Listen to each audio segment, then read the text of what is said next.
Hello cinema ప్రేమికులారా. So మీకు మంచి మంచి మూవీ అప్డేట్స్ అయితే మాక్సిమం ఇవ్వడానికి ట్రై చేస్తున్నాం.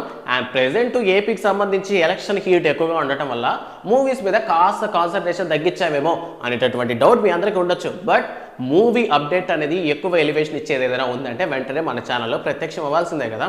సో అందుకని ఇప్పుడు ఏంటంటే ఒక కొత్త మూవీ అప్డేట్తో వచ్చేసాను.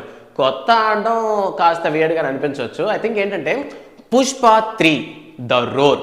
ఎస్, పుష్పాది రైజ్ మనం చూసాం, పుష్పాది రూల్ మనం చూడబోతున్నాం. బట్ పుష్పాది రోర్ మనం చూస్తామా అనే విధంగా ఉందన్నమాట. సో ప్రస్తుతానికి ఈ పుష్ప 2 అనేది ఆగస్టు 15న మన ముందరికి రాబోతుంది. ఈ విషయం మనందరికీ తెలుసు. సో సుకుమార్ ఏంటంటే ఇప్పటికే 2 years గ్యాప్ తీసుకొని పుష్ప 2ని చాలా బాగా చెక్కి జనాలకి చూపించే ప్రయత్నాలు అయితే చేస్తున్నారు. అంటే ప్రెషర్ అంతలా ఉంది, ఎందుకంటే పుష్ప 1 అనుకోని రీతిలో వేరే లెవెల్లో పాన్ ఇండియా లెవెల్లో హిట్ అయిపోయింది అనమాట. సో అందువల్ల ఏంటంటే పుష్ప 2 మీద కాస్త ఎఫర్ట్స్ పెట్టాల్సి వచ్చింది, ఎందుకంటే ఎక్స్పెక్టేషన్స్ భారీగా అయ్యాయి కాబట్టి. సో ఆబ్వియస్లీ ఎందుకంటే నార్మల్గా ఒక సినిమా తీసినప్పుడు జనాల ఎక్స్పెక్టేషన్స్ని మించి తీస్తేనే హిట్ అనే ప్లేస్కి వెళ్తుంది. సో బ్లాక్ బాస్టర్ అయింది పుష్ప. సో అదే విధంగా పుష్పాది రూల్ అయితే ఎక్స్పెక్టేషన్స్ మించి తీయడానికి అయితే ప్రయత్నిస్తున్నారు అనమాట. రీసెంట్ గా కూడా గంగమ్మ జాతర యొక్క షూట్ అంతా కూడా కంప్లీట్ చేసుకున్నారు మూవీ టీం. సో ప్రస్తుతం కొత్త న్యూస్ ఏంటంటే పుష్ప 3 ద రోర్ అనే సినిమాను కూడా తీయబోతున్నట్లు సమాచారం అయితే వస్తుందన్నమాట. అండ్ ఈ సినిమాకి చెప్పాను కదా, రూల్ తర్వాత రోర్ అనేటటువంటి, అంటే ఐ థింక్ ఒక గర్జించడం లైక్ అట్లా తీస్తున్నారంట. ఇంతకీ విషయం ఏంటంటే సుకుమార్ చూపించాలనుకున్నటువంటి సినిమా ఏదైతే ఉందో అదంతా పుష్పాది రూల్ అయితే చూపించలేకపోతున్నారంట.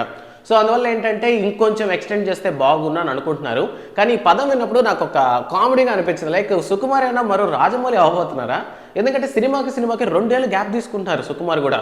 సో ఐ థింక్ ఇప్పుడు కానీ ఆగస్ట్ 15న మూవీ కానీ రిలీజ్ అయిందంటే ఆబ్వియస్లీ ఖచ్చితంగా హిట్ అవుతుంది కాబట్టి ఈజీగా సెప్టెంబర్ వరకు దీని ఎఫెక్ట్ అలానే ఉంటుంది, ఎందుకంటే సెప్టెంబర్లో మనకి పవన్ కళ్యాణ్ గారి సినిమా ఉంది కాబట్టి. సో ప్రస్తుతానికి అదనమాట సంగతి. సో పుష్ప 3 అనేది ద రోర్ అనే పేరుతో అయితే రాబోతుందంట. సో ఇంకా క్లారిటీ అయితే రాలేదు, కానీ చాలా న్యూస్లో చాలా ఆర్టికల్స్లో అయితే పుష్ప 3 అనేటటువంటి ఒక టైటిల్ అనౌన్స్మెంట్ కూడా జరిగిపోయింది. ఐ థింక్ ఏమంటారు, బాహుబలి 3 అంటే రానా ప్రభాస్ ఎలా అయితే భయపెట్టారో పుష్ప 3 అనగానే అల్లు అర్జున్ కూడా సేమ్ రియాక్షన్ ఇచ్చి ఉండొచ్చు. బట్ చూడాలి. ఐ థింక్ ఏమంటారు, నా ఉద్దేశం ప్రకారం యాజ్ ఏ అల్లు అర్జున్ ఫ్యాన్గా ఉన్నప్పటికీ కూడా తీయడం అంత కరెక్ట్ కాదేమో అనిపిస్తుంది, ఎందుకంటే ఇప్పటికే ఆల్రెడీ బాగా ల్యాగ్ అయిపోయింది మూవీ. సో ఐ థింక్ ఇది కొంచెం బాగా డిస్కస్ చేసి పక్కగా తీద్దామా వద్దన్న వర్షన్లు తీయొచ్చు, లేదా కంటిన్యూషన్ ఇచ్చేయచ్చు. పుష్ప 3 తీస్తామని చెప్పొచ్చు, కానీ తీస్తారో లేదో తెలియదు. సో ప్రస్తుతానికి ఇదన్నమాట లేటెస్ట్గా వచ్చినటువంటి అప్డేట్.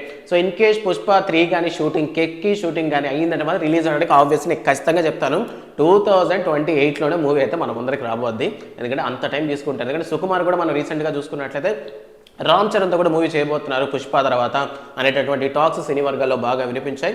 సో ఈ పుష్ప 3 ద రోర్ మీద మీకున్నటువంటి అభిప్రాయం ఏంటో కామెంట్ సెక్షన్లో మెన్షన్ చేయండి. అంటే పుష్ప 3 వస్తే బాగుంటుందా, ఇన్ కేసు వస్తే మళ్ళీ సేమ్ ఇదే ప్యాటర్న్లో ఉండబోతుందా, లేదా కొత్తగా తీయబోతారా? లైక్ ఏంటంటే శంకర్ దాదా ఎంబీబీఎస్కి శంకర్ దాదా జిందాబాద్కి సంబంధం లేకుండా అలా ఉందో, లేదా ఆర్యా 2కి సంబంధం లేకుండా అలా ఉందో. సో అలానే పుష్ప 3 అనేది పుష్ప 2కి సంబంధం లేకుండా తీయబోతారా అనేటటువంటి విషయాలు మీకేమైనా అనిపిస్తే ఆ విషయాలు కూడా కామెంట్ సెక్షన్లో మెన్షన్ చేయండి. సో కొత్త మూవీ అప్డేట్స్ కోసం సాస్ టీవీని సబ్స్క్రైబ్ చేసుకోవడం మాత్రం మర్చిపోకండి. Thanks for watching.